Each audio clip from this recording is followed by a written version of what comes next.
Hello everyone, welcome back to my YouTube channel. आज हम एक बहुत इंपॉर्टेंट टॉपिक पर डिस्कस करने वाले हैं। चलिए बिना किसी देरी के स्टार्ट करते हैं। बीजेपी और आरएसएस हमेशा से ही संविधान विरोधी रही है। कांग्रेस ने कहा कि आरएसएस बीजेपी बाबा साहिब के संविधान को खत्म करने की साजिश रच रही है। आरएसएस के महासचिव दत्तात्रेय ने संविधान की प्रस्तावना में बदलाव करने की मांग कर दी है। बाबा साहेब अम्बेडकर ने जो संविधान बनाया था उस के प्रस्तावना में ये दो शब्द नहीं थे।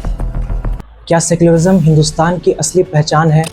क्या सेक्युलर वर्ड को संविधान से हटा देनी चाहिए? क्या सेक्युलर वर्ड संविधान में जबरदस्ती डाला गया है? आइए समझते हैं पूरी सच्चाई को, only based on facts and reality without any kind of biasness. So let's get started. आइए दोस्तों, सबसे पहले देखते हैं सेक्युलर का मतलब क्या है। सेक्युलर का मतलब ये नहीं है सिर्फ कि धर्म से दूरी बना ली जाए, बल्कि सब धर्म के प्रति न्यूट्रल रहा जाए, ना किसी एक को सपोर्ट किया जाए, दूसरे को गिराया जाए, बल्कि सब धर्म को इक्वली सपोर्ट दिया जाए, इक्वल रिस्पेक्ट दिया जाए। दोस्तों आइए सेक्युलरिज्म को समझते हैं कुछ एग्जाम्पल के साथ। सबसे पहले फ्रांस का सेक्युलरिज्म जो है वो कम्प्लीटली प्राइवेट बना दिया गया है, यानी कि पब्लिक प्लेस पे रिलीजियस एक्टिविटी, रिलीजियस फेस्टिवल को सेलिब्रेट नहीं किया जाएगा। लेकिन वहीं पे अमेरिका में देखा जाए तो वहाँ पे स्ट्रिक्ट सेपरेशन है बिटवीन स्टेट एंड रिलीजन। मतलब वहाँ पे जो गवर्नमेंट है वो रिलीजियस एक्टिविटीज़ में इंटरफेयर नहीं करेगा, ना ही पब्लिक फंड को रिलीजियस एक्टिविटीज़ में दिया जाएगा। लेकिन हमारे प्यारे भारत का सेक्युलरिज्म सबसे यूनिक है। यहाँ पे हर रिलीजियस को अपने कल्चर, ट्रेडिशनल, फेस्टिवल सब को प्रोटेक्ट करने का अधिकार है। यहाँ तक कि पब्लिक फंड को रिलीजियस में दिया जा सकता है। गवर्नमेंट चाहे तो सभी धर्मों को प्रोटेक्ट करने के लिए पब्लिक फंड को रिलीजियस एक्टिविटीज़ में दे सकता है। लेकिन बात करने वाली चीज़ ये है कि क्या गवर्नमेंट किसी एक रिलीजियस को प्रमोट कर रहा है? तो दोस्तों आइए देखते हैं कि सेक्युलरिज्म हिंदुस्तान में कब आया है। तो इसकी शुरुआत जो हुई है वो ऋग्वैदिक सोसाइटी से हुई। ये आज से तकरीबन 35,000 साल पहले ये सोसाइटीज़ हुआ करती थी, जिसमें ऋग्वेद लिखा गया, जो कि हिंदुइज्म का सबसे one of the important scripture है। तो ऋग्वेद के मंडल 1 में वर्स नंबर 46 में लिखा गया है कि एकम सत विप्रा वहुधा वदंती। इसका मतलब ये होता है कि भगवान एक है, लेकिन उसको पूछने का तरीका अलग हो सकता है, उसको पुकारने का तरीका अलग हो सकता है, उसका ट्रेडिशन अलग हो सकता है, उसका कल्चर अलग हो सकता है, उसको अलग तरीके से पुकारा जा सकता है, लेकिन भगवान एक है। ये था ऋग्वैदिक सोसाइटी का सेक्युलरिज्म। अब उसके बाद आइए समझते हैं मौर्यन एम्पायर का, द ग्रेट अशोका। आज से 23,000 साल पहले अखंड भारत जब हुआ करता था, उस टाइम का सेक्युलरिज्म के बारे में मैं आपको बताता हूँ, जो कि अभी गवर्नमेंट फॉलो कर रहा है। अशोक स्तंभ, ये राष्ट्र प्रतीक है। अशोक स्तंभ आप करेंसी में देखिएगा, अशोक स्तंभ मिलेगा। गवर्नमेंट का जहाँ पे लोगो रहेगा वहाँ पे अशोक स्तंभ मिलेगा आपको, देखा हुआ। ये अशोका का बनाया हुआ है, अशोका स्तंभ। तो आइए देखते हैं कि अखंड भारत में the great Ashoka Mauryan empire के टाइम में कैसा सेक्युलरिज्म था। द ग्रेट अशोका धम्मा के थ्रू सभी धर्मों को समान रेस्पेक्ट दिया करता था। अपनी धम्म पॉलिसी के थ्रू वो हर रिलीजियस को इक्वल रेस्पेक्ट दिया करता था। अशोका ने खास लिखवाया रोक एडिक्ट 7 और 12 में कि अपने धर्म को अच्छा समझना और दूसरे धर्म की बुराई करना ये गलत है। और ये भी लिखा है कि अपने धर्म के साथ साथ दूसरे धर्म को भी समझो और उसकी रेस्पेक्ट करो। ये था अखंड भारत का सेक्युलरिज्म, द ग्रेट अशोका के टाइम का सेक्युलरिज्म। दोस्तों आइए गुप्ता एम्पायर के बारे में बात करते हैं। गुप्ता एम्पायर ये एक ब्राह्मण एम्पायर था। पूरे गुप्ता एम्पायर में कहीं भी कोई एविडेंस नहीं मिलता है कि किसी माइनॉरिटीज़ के साथ या किसी दूसरे रिलीजियस के साथ कुछ गलत किया गया हो। जीरो टॉलरेंस मिलता है इस एम्पायर में। यहाँ मैं आपको कुछ एग्जाम्पल देता हूँ गुप्ता एम्पायर का। Nalanda university, one of the greatest ancient university in the world. Nalanda university ये एक बुद्धिस्ट यूनिवर्सिटी था, लेकिन यहाँ पे हर रिलीजियस के लोग पढ़ा करते थे, चाहे वो हिंदू हो, जैन हो, या फिर बुद्धिस्ट हो, या कोई और अजीवक हो, या कोई और हो। सब यहाँ पर ही पढ़ा करते थे और सबको इक्वल रिस्पेक्ट दिया जाता था, सबको इक्वली सब कुछ मिलता था। यहाँ पे कोई किस्म का कोई भी रिलीजियस परसिक्यूशन कुछ नहीं मिला। यहाँ पे सबको इक्वल रिस्पेक्ट मिलता था। तो चलिए अब बात करते हैं मुगल एम्पायर की, सबसे कंट्रोवर्शियल, जिसे गवर्नमेंट एनसीईआरटी के चैप्टर से हटा चुका है। सबसे पहले जहांगीर के बारे में बात करते हैं। तो दोस्तों जहांगीर के बारे में आपको बता दूं, जहांगीर ने एक सोने की घंटी लगाई। कहाँ पे लगाया था वो? अपनी दरबार के जस्ट बाहर में एक सोने की घंटी लगाई, जिसको बोला जाता है गोल्डन बेल ऑफ जस्टिस। इसमें क्या होता था कि किसी को भी जस्टिस चाहिए होता था, चाहे वो कोई भी रिलीजियस का हो, चाहे वो हिंदू हो, क्रिश्चियन हो, मुस्लिम हो, सिख हो, किसी को भी इंसाफ चाहिए होता था जहांगीर के टाइम में, तो वो उसके दरबार के आगे जाता था और जो गोल्डन बेल ऑफ जस्टिस था उसको बजा देता था। तो उसी टाइम ऑन द स्पॉट उसको जस्टिस मिलता था। यह था जहांगीर के टाइम में। अब बात करते हैं अकबर के टाइम में। अकबर ने सुलह कुल की पॉलिसी अपनाई, जिसका मतलब होता है कि सभी धर्म, जाति और संप्रदाय को शांति और समान व्यवहार दिया जाए। मतलब सभी धर्मों को इक्वल रेस्पेक्ट दिया जाए, सभी धर्मों को इक्वली इज्जत दिया जाए, इक्वली प्रोटेक्शन दिया जाए, इक्वल मान्यता दिया जाए। ये था अकबर का सुलह कुल। दूसरा चीज़ जो अकबर ने बनाया वो था दीवाने आम। अकबर ने पब्लिक कोर्ट बनाया जिसका नाम था दीवाने आम। ये जनता के लिए खुला दरबार था, ओपन जस्टिस था, सबके सामने यहाँ पर जस्टिस दिया जाता था, चाहे वो कोई भी हो, कोई भी रिलीजियस का हो, चाहे वो अमीर हो, गरीब हो, या मेजोरिटी में हो या फिर माइनॉरिटी में हो, उसको अगर इंसाफ चाहिए होता तो वो पब्लिक गैदरिंग में, पब्लिक कोर्ट में सबके सामने उसको इंसाफ मिलता था। अब बात करते हैं फ्रीडम स्ट्रगल के टाइम में। फ्रीडम स्ट्रगल के टाइम में एक रिपोर्ट दिया गया ब्रिटिश इंडिया को जिसका नाम था नेहरू रिपोर्ट, जिसके चेयरमैन थे मोतीलाल नेहरू। ये रिपोर्ट 1928 में दिया गया। इस रिपोर्ट के क्लॉज 4 सब क्लॉज 11 में लिखा गया था there shall be no state religion.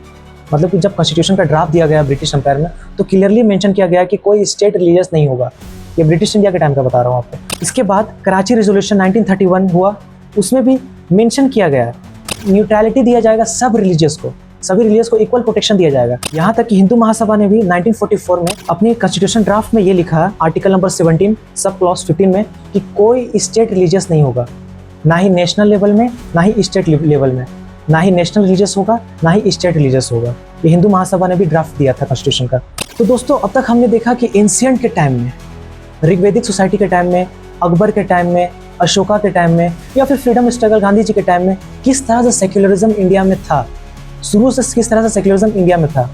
अब देखते हैं जब संविधान बन रहा था उस टाइम में किस तरीके से सेक्युलरिज्म को संविधान में डाला गया। तो दोस्तों आइए अब बात करते हैं संविधान बनाते वक्त क्या हुआ। संविधान बनाने में 2 साल 11 महीना 18 दिन लगा। फाइनली जा करके 15 नवंबर 1949 को कंप्लीट होता है हमारा प्यारे भारत का संविधान। तो इतने दिन जब संविधान बना उसमें बहुत सारे डिबेट हुए। उसमें सबसे पहला चीज़ क्या डिबेट में आया कि कुछ ड्राफ्ट मेकर ने कहा कि संविधान को स्टार्टिंग में गॉड के नाम से स्टार्ट किया जाना चाहिए, मतलब कि संविधान के स्टार्टिंग में भगवान का नाम देना चाहिए, क्योंकि पूरा वर्ल्ड में मोर देन 66 कॉन्स्टिट्यूशन है जिसका स्टार्टिंग में in the name of God start होता है कॉन्स्टिट्यूशन। लेकिन हमारे भारत के संविधान को इतना न्यूट्रल रखा गया कि गॉड का नाम को भी नहीं लाया गया स्टार्टिंग में। संविधान स्टार्ट होता है हिंदुस्तान का way the people of India, इस तरह से सेक्युलर रखा। उसके बाद मैं आपको बताता हूँ कि के एम मुंशी ने क्या कहा डिबेट में कॉन्स्टिट्यूशन बनाने के टाइम में। के एम मुंशी ने कहा कि रिलीजियस जो है वो पर्सनल मैटर है, स्टेट का उससे कोई लेना देना नहीं होना चाहिए। उसके बाद doctor B R Ambedkar, father of constitution, doctor B R Ambedkar ने कहा कि ना तो कोई राज्य धर्म होगा ना ही कोई धर्म राज्य पर होगी। इतनी बड़ी बात कहा डॉक्टर बी आर अम्बेडकर ने। उसके बाद पंडित हरिदयाल नाथ ने कहा कि कॉन्स्टिट्यूशन धार्मिक रूप से न्यूट्रल होगा। मौलाना अबुल कलाम आज़ाद ने कहा कि इक्वल रिस्पेक्ट दिया जाएगा ऑल फैथ्स को, ऑल रिलीजियस को। अल्लादी कृष्णा स्वामी अय्यर ने कहा कि give full freedom to all religion, हर रिलीजियस को इक्वल फ्रीडम दिया जाएगा, फुल फ्रीडम दिया जाएगा। ये डिबेट के टाइम में, कॉन्स्टिट्यूशन बनाने के टाइम में ये सारी बातें कॉन्स्टिट्यूशन मेकर ने, हमारी 4 फादर्स ने कहा और इस चीज़ को ध्यान में रखते हुए उस तरीके से संविधान को बनाया। क्योंकि हालांकि सेक्युलरिज्म संविधान में मेंशन नहीं किया गया, इसमें भी डिबेट हुआ था। कुछ लोगों ने कहा कि सेक्युलर वर्ड को संविधान में ऐड करना चाहिए, लिखना चाहिए, लेकिन बी आर अम्बेडकर ने कहा सेक्युलरिज्म तो बेसिक है कॉन्स्टिट्यूशन की, संविधान के हर क्लॉज में सेक्युलर कैरेक्टर है। तो सबसे पहले आर्टिकल 14 ऑफ द कॉन्स्टिट्यूशन, कानून के सामने सब बराबर है। आर्टिकल 15 ऑफ द कॉन्स्टिट्यूशन, किसी के साथ कोई भेदभाव नहीं किया जाएगा, no discrimination. Article 16 of the constitution, सरकार सबको इक्वली सपोर्ट करेगा, नौकरी में सबको बराबरी का अधिकार देगा। उसके बाद मैं आपको बताता हूँ article 25, article 26, article 27 of the constitution and finally article 28 of the constitution, जिसमें मेंशन किया गया है कि फ्रीडम ऑफ रिलीजन, धर्म की आज़ादी। इतना ही नहीं, उसके बाद आर्टिकल 13 में अल्पसंख्यक को अधिकार दिया गया, राइट ऑफ माइनॉरिटीज। उसके बाद article 15 clause A sub clause 5 में मेंशन किया गया संविधान में कि सेक्युलरिज्म सिर्फ सरकार की जिम्मेवारी नहीं है बल्कि हर नागरिक का यह फर्ज है।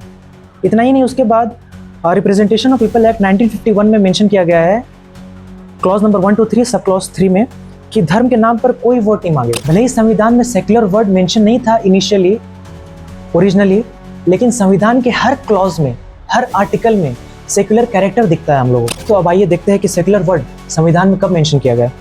42nd कॉन्स्टिट्यूशन अमेंडमेंट एक्ट के तहत 1976 को संविधान में सेक्युलर वर्ड डाला गया इंदिरा गांधी जी के टाइम में।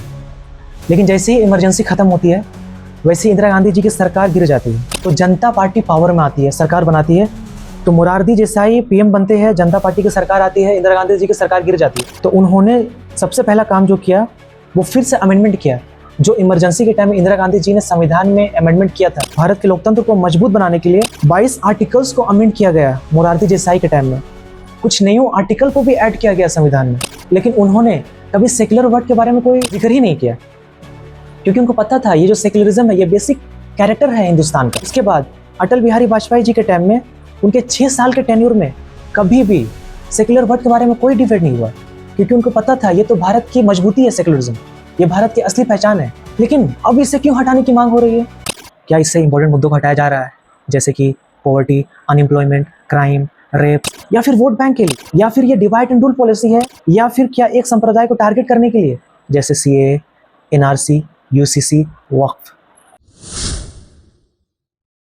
दोस्तों आइए देखते हैं अब कि क्या सच में सेक्युलर वर्ड को हटाया जा सकता है। सबसे पहला चीज़ मैं आपको बताता हूँ, 1973 में केशवानंद भारती केस में सुप्रीम कोर्ट का जजमेंट है कि कॉन्स्टिट्यूशन के बेसिक स्ट्रक्चर को चेंज नहीं किया जाएगा।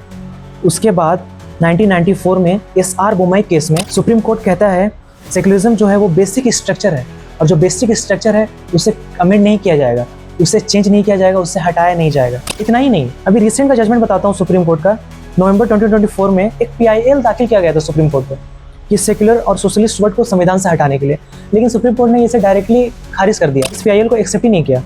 और सुप्रीम कोर्ट ने कहा कि सेक्युलर और सोशलिस्ट पद जो है वो संविधान का हिस्सा है, और सेक्युलर और सोशलिस्ट पद को संविधान से हटाया नहीं जा सकता। ये रिसेंट जजमेंट है नवंबर 2024 का, जिसमें सुप्रीम कोर्ट के उस टाइम के चीफ जस्टिस ऑफ इंडिया और संजीव खन्ना भी थे। चलिए फिर भी मान लेते हैं कि गवर्नमेंट सुप्रीम कोर्ट के अगेंस्ट जाकर, संविधान के अगेंस्ट जाकर कॉन्स्टिट्यूशन में अमेंड कर भी देना चाहे, तो क्या सच में वो अमेंड कर सकता है?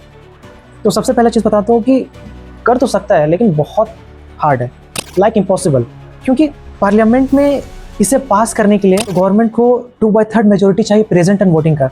जैसे कि अगर लोकसभा में 500 MPs प्रेजेंट है तो उसमें से कम 334 MP का साइन चाहिए, लेकिन गवर्नमेंट के पास उतनी MP ही नहीं, सिर्फ 293 MPs है लोकसभा में अवेलेबल।